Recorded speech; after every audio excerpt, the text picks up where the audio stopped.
All right, so I was asked to talk about National Student Conclave and the value, particularly to first-year physical therapy students. I think one thing that's important to remember is that when opportunity knocks, you need to be ready to answer the door. But more importantly than that, you need to be able to recognize when opportunity is knocking at the door. And this is a great example of such an opportunity.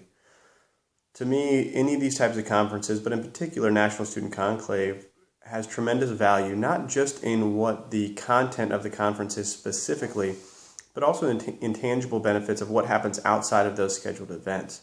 The people that you're going to meet, the relationships you're going to begin to develop, and also the opportunities that you're setting up down the stream, whether it's later in your first year, your second year, or your third year. One of the things that I'll share with you is when I went as a third-year physical therapy student, I didn't even realize that you could still run for elective office as a third year. And while it was too little too late, it really reminded me about the importance of getting involved early, but also that it's never too late to get involved either, regardless of if you're a first, second, or third-year student.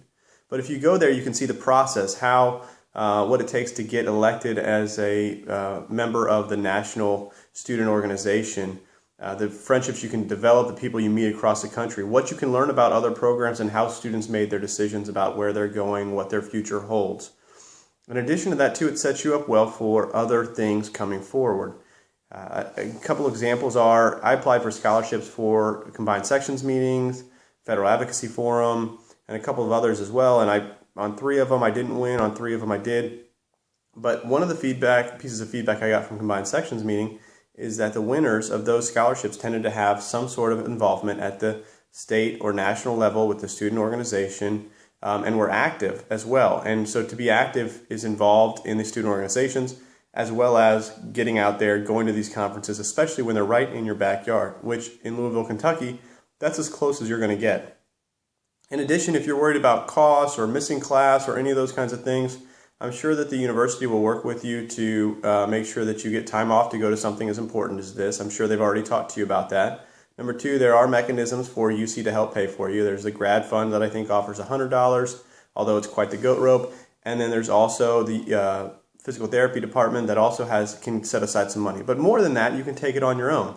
You can ask the university to reach out to the programs in the Louisville area and see if some of those students will open up their rooms to you for a couple of days.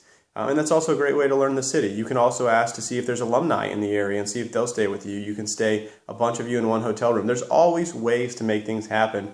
It's a matter of, do you see the challenges as challenges, obstacles, barriers, and how are you going to tackle those issues?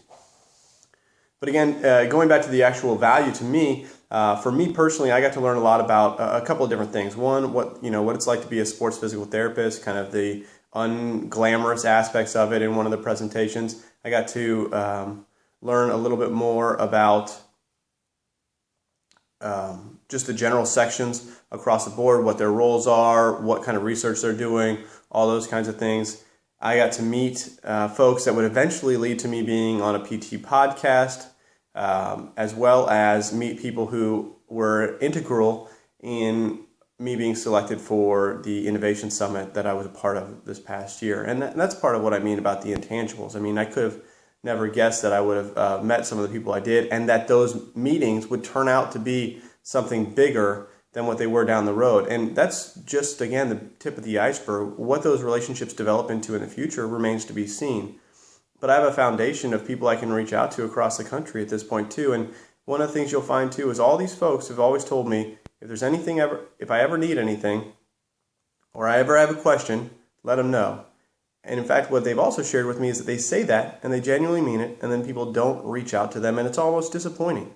The physical therapy community is a very close-knit community, and they really do want to help folks whenever they can. And that's something you'll start to get a glimpse of if you get involved in these things.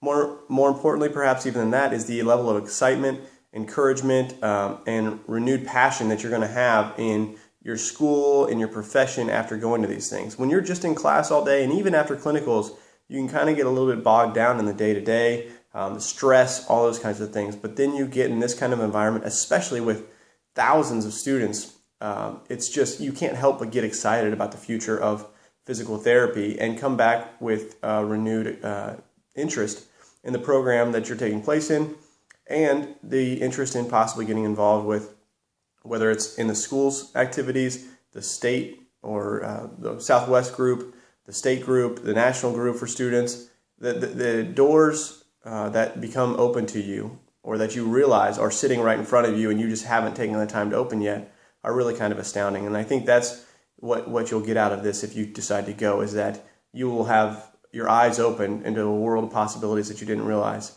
But that's only if you go, and that's only if you take advantage. If you just go to the breakout sessions and then you go home to your hotel room, then you know what, that's on you. But if you go to the breakout sessions and then you go to the social activities afterwards and you take an effort to get outside of your UC group, to meet some other folks there and learn a little bit about them, have some fun, have a few drinks if you choose to partake in adult beverages, dance a little bit if that's your thing, or hang back, chill, talk, whatever it is, there's something for you, but it's up to you to get involved. And these are the kinds of opportunities that you need to take advantage of. Thank you.